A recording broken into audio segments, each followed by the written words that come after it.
Hello everyone, मैं शिवम।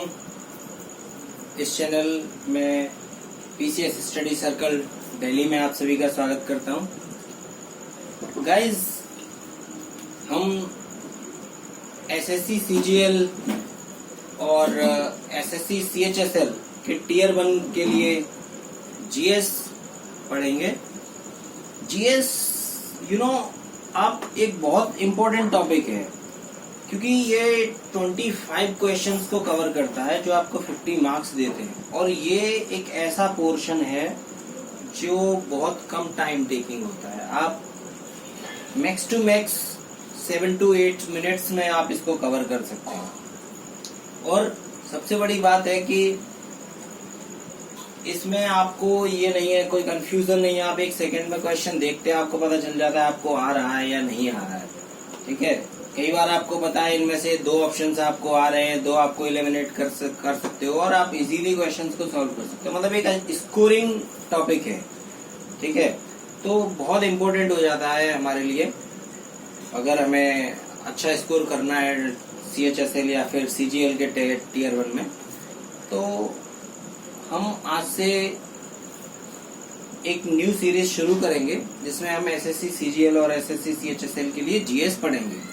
ठीक है, तो इसके लिए फर्स्ट ऑफ ऑल कि हमारी स्ट्रेटजी क्या होनी चाहिए। ठीक है, आज हम इसकी स्ट्रेटजी पर बात करेंगे कि हमें किस तरह से जीएस को तैयार करना चाहिए। एक बहुत वास्ट टॉपिक है ये। काफी स्टूडेंट्स परेशान रहते हैं कि आखिर जीएस को कैसे पढ़ा जाए, कहाँ से पढ़ा जाए, कितना पढ़ा जाए। काफी लोगों की ये क्वेरीज रहती हैं कि आखिर जीएस को तैयार करें तो कैसे करें, इतना वास्ट टॉपिक है, क्या क्या टॉपिक तैयार करें, क्या क्या सब्जेक्ट तैयार करें, कहाँ से करें, क्या रिसोर्सेज होने चाहिए, कैसे करना चाहिए, कि क्या स्ट्रेटजी होनी चाहिए। ठीक है, तो आज हम एक स्ट्रेटजी पर बात करेंगे जो जिसके द्वारा हम एसएससी सीजीएल और सीएचएसएल दोनों ही एग्जाम्स के लिए जीएस तैयार करेंगे। ठीक है गाइस, इसके लिए हमें सब्जेक्ट तो पढ़ने हैं, ऑलमोस्ट काफी सब्जेक्ट पढ़ने पड़ते हैं, काफी टॉपिक भी पढ़ने पड़ते हैं। लेकिन एक सबसे बड़ी बात है कि इसके लिए हमें कोई भी टॉपिक बहुत डीप में जाने की जरूरत नहीं। ओके, हम 1 by 1 एक सब्जेक्ट और एक टॉपिक को लेकर बात करेंगे कि हमें किस सब्जेक्ट में कितना कितना पढ़ना है, कैसे पढ़ना है। और मैं खुद इस चैनल पर इस सीरीज में आप सभी स्टूडेंट्स को जीएस 1 by 1 सब्जेक्ट करके आप सभी को पढ़ाऊंगा। हम तैयार करेंगे एक सब्जेक्ट करके, एक टॉपिक करके, और बहुत अच्छे से तैयार करेंगे। और हम कोशिश करेंगे कि अब सीजीएल का जो अपकमिंग एग्जाम्स होगा टियर 1, तब तक के लिए हम जीएस को पूरी तरह कवर कर लें। और जो अभी सीएचएसएल का एग्जाम भी आने वाला है उसके लिए हम लगभग 80% तक हम कोशिश करेंगे कि हम जीएस को अच्छे से कवर कर पाए। ओके गाइस, तो फर्स्ट ऑफ ऑल हम बात करते हैं हिस्ट्री की। हिस्ट्री, हमें हिस्ट्री को कैसे पढ़ना चाहिए।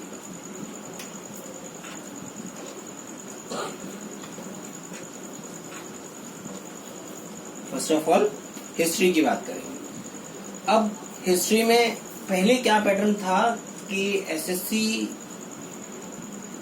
प्राचीन हिस्ट्री, एंशिएंट हिस्ट्री में से काफी क्वेश्चंस पूछता था।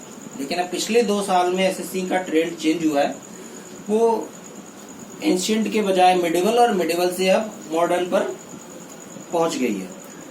अब प्रेजेंट टाइम में मॉडर्न हिस्ट्री से काफी क्वेश्चंस पूछा जा रहा है एसएससी के द्वारा। तो हम तीनों ही हिस्ट्री को कवर करेंगे, लेकिन किस पर हमारा फोकस ज्यादा होना चाहिए ये हम ट्रेंड के अकॉर्डिंग देख लेंगे। ओके, तो हमें सबसे पहले बात करते हैं हम प्राचीन हिस्ट्री, एंशिएंट हिस्ट्री, प्राचीन इतिहास की हम फर्स्ट ऑफ ऑल बात करते हैं, एंशिएंट हिस्ट्री। इसमें हमें क्या क्या पढ़ना है। इसमें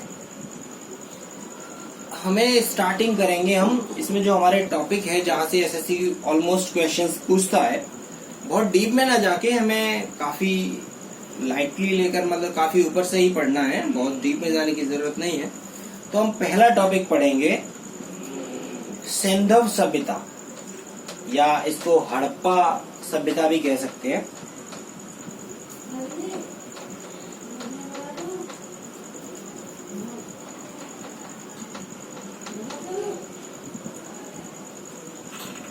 पहला टॉपिक सिंधव सभ्यता, ठीक है। दूसरा टॉपिक हम पढ़ेंगे वैदिक संस्कृति।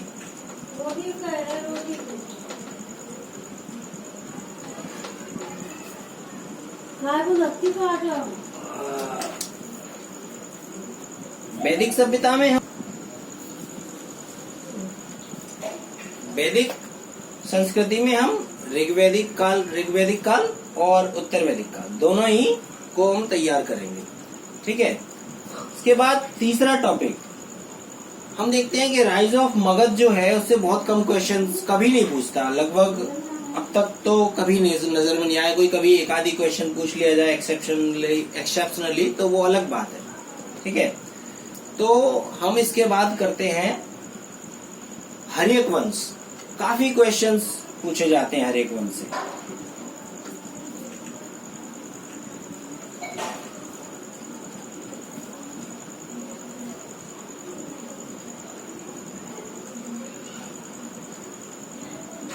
हम क्या पढ़ेंगे? हर्यक वंश, ठीक है। इसके बाद हम पढ़ेंगे मौर्य काल, मौर्यन एम्पायर, ठीक है। मौर्य काल से काफी क्वेश्चन पूछता है एसएससी, तो हम मौर्य काल को अच्छे से तैयार करेंगे। इसके बाद आता है गुप्त काल।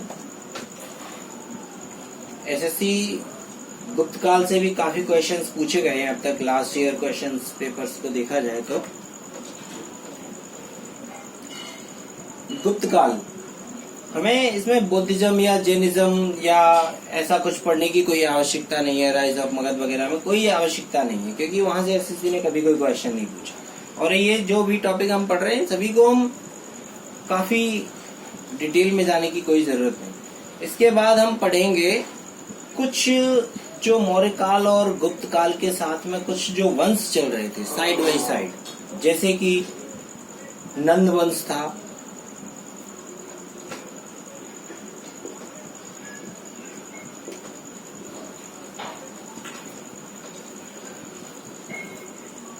सुंग वंश था, नंद वंश और सुंग वंश था। कुछ क्वेश्चंस एसएससी ने पल्लव वंश से भी पूछे हैं, पल्लव वंश से भी काफी क्वेश्चंस पूछे गए हैं। तो पल्लव वंश,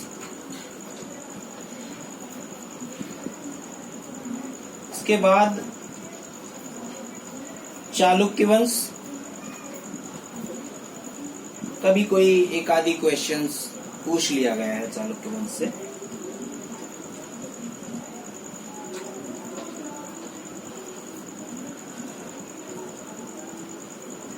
इस प्रकार हम कुछ 2, 4, 6, 8 जो वंश हैं जो मोस्ट इम्पोर्टेंट हैं हम उनको कवर करेंगे। और इनमें हम बहुत ज्यादा नहीं, केवल इनके जैसे प्रथम शासक, अंतिम शासक, प्रतापी शासक, राजधानियां या एक आदि कोई जो इम्पोर्टेंट पॉइंट्स हैं हम उनको पढ़ेंगे, ठीक है। इसके बाद अगला टॉपिक आता है हर्षवर्धन। हर्षवर्धन के शासनकाल से क्वेश्चंस पूछे जाते हैं।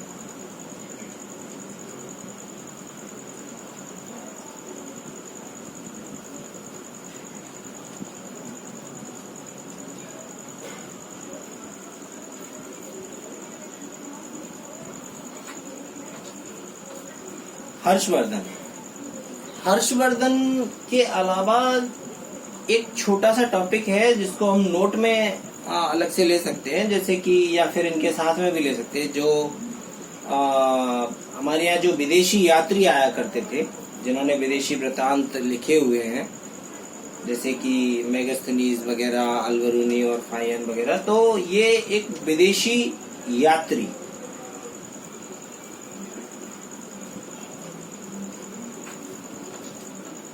ये अगर देखा जाए तो ये जो प्राचीन हिस्ट्री है इसमें हमें हड़प्पन सिविलाइजेशन, हड़प्पन सभ्यता से लेकर सिंधु सभ्यता से लेकर और 10वीं शताब्दी ईसा पूर्व तक का हमको ये पढ़ना है। इसमें हमने राइज ऑफ मगध को छोड़ दिया, बुद्धिज्म जैनिज्म को छोड़ दिया और कई सारे जो छोटे छोटे वंश हुआ करते थे उनको हमने नहीं लिया है। ठीक है, उनको हम नहीं पढ़ेंगे डीप में। ये टॉपिक हमें देखने हैं प्राचीन हिस्ट्री में और वो भी काफी लाइटली लेंगे, मैं आप सभी को कवर कराऊंगा। इसके बाद आता है अगला है मिडिवल हिस्ट्री।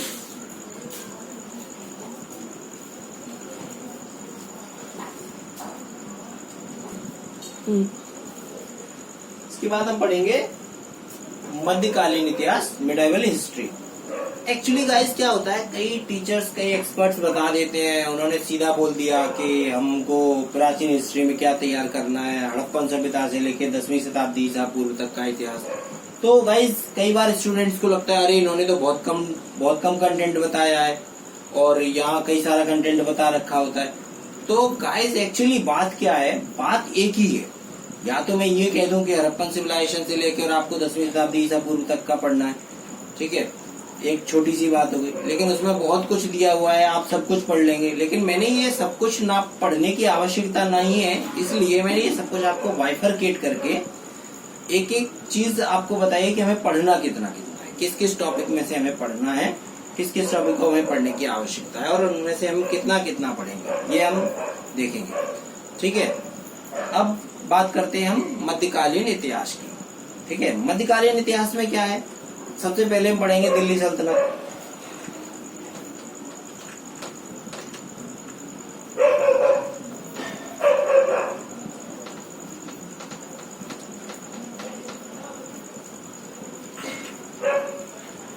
क्या पढ़ेंगे हम, दिल्ली सल्तनत। अब दिल्ली सल्तनत में क्या है गाइस, 5 डायनेस्टी हुआ करती थी। ठीक है, जिनमें कि अब ये हम देखेंगे आगे आने वाली वीडियो में, जैसे कि पहले गुलाम वंश था, फिर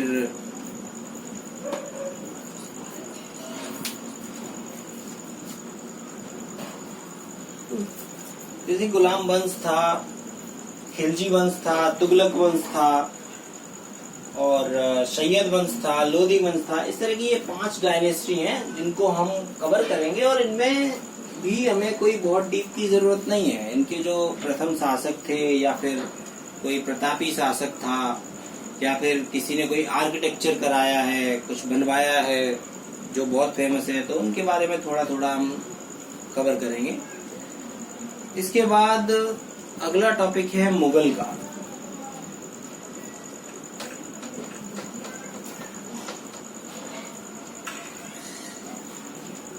अगला क्या है, मुगल काल।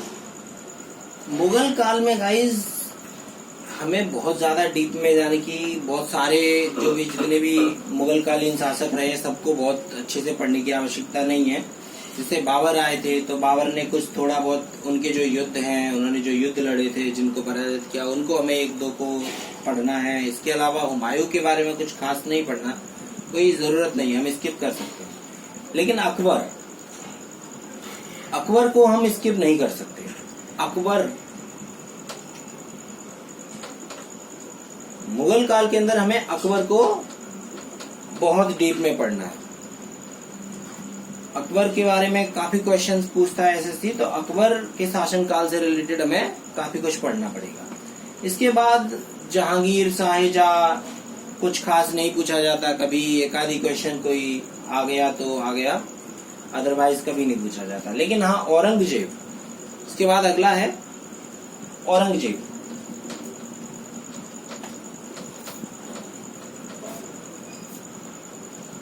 औरंगजेब के शासनकाल से एसएससी क्वेश्चन कुछ पूछता है। ठीक है, तो ये हमारा मुगल काल पूरा हुआ। यहाँ पर मध्यकालीन इतिहास समाप्त हो जाता है। अब हम बात करते हैं मॉडर्न हिस्ट्री की।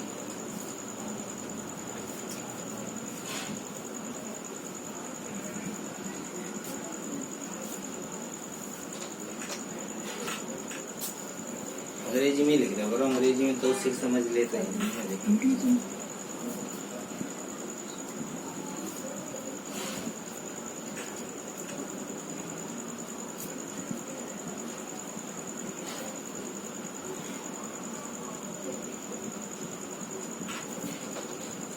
आधुनिक इतिहास। इसमें गाइस हम क्या पढ़ेंगे, इसमें हमें यूरोपीय कंपनियों का जो आगमन हुआ था, ठीक है, यूरोपीय कंपनियों का आगमन,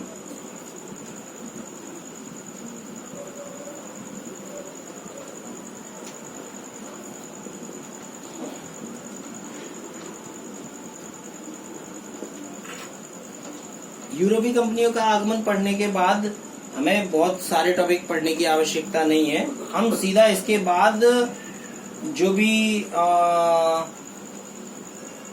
आई मीन 1757 से लेकर 1757 से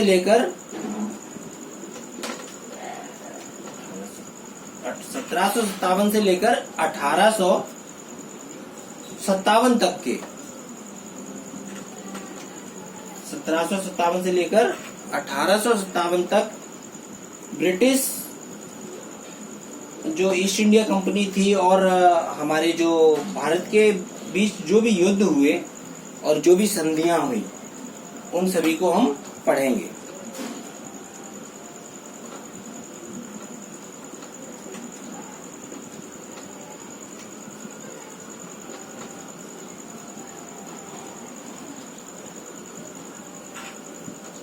इस प्रकार 1757 से लेकर 1857 के बीच में जो भी घटनाएं हुई, जो भी युद्ध हुए, जो भी विद्रोह हुए, ठीक है, किस किस के बीच युद्ध लड़ा गया, कहाँ कहाँ लड़ा गया, कौन पराजित हुआ और उनके बीच क्या क्या संधियां हुई, ये सब हम पढ़ेंगे।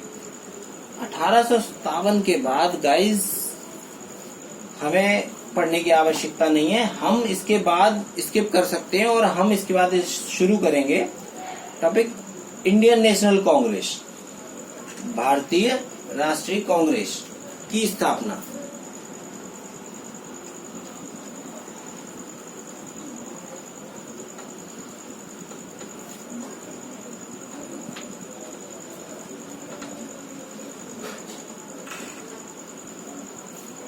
भारतीय राष्ट्रीय कांग्रेस की स्थापना।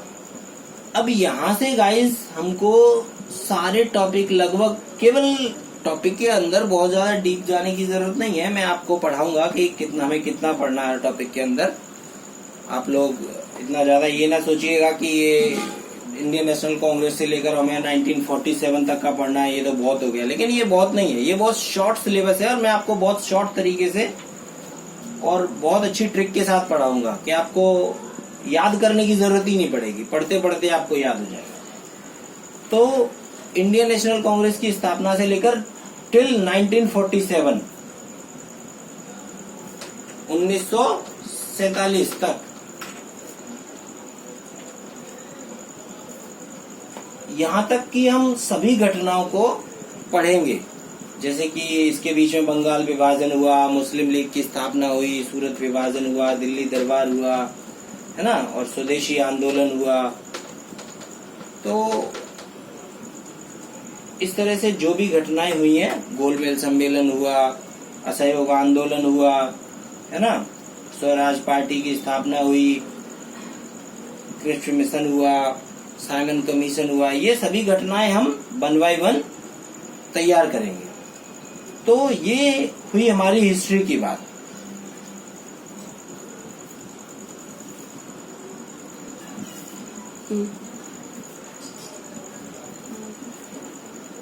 गाइस आज के लिए इतना ही। कल हम आगे अगले सब्जेक्ट पर बात करेंगे कि हमें पॉलिटी कैसे करना है, ज्योग्राफी कैसे करना है, ईवीएस कैसे करना है। आई होप आपको ये वीडियो देखने के बाद पसंद आएगा। यदि अच्छा लगे तो लाइक कीजिएगा, शेयर कीजिएगा और कोशिश कीजिएगा शेयर ज्यादा से ज्यादा कीजिए ताकि ज्यादा से ज्यादा स्टूडेंट्स को बेनिफिट हो और वो लोग इस चैनल के साथ जुड़ पाए ताकि उनकी अच्छी तैयारी हो सके। ओके गाइस, मिलते हैं अगले किसी वीडियो में। Thank you.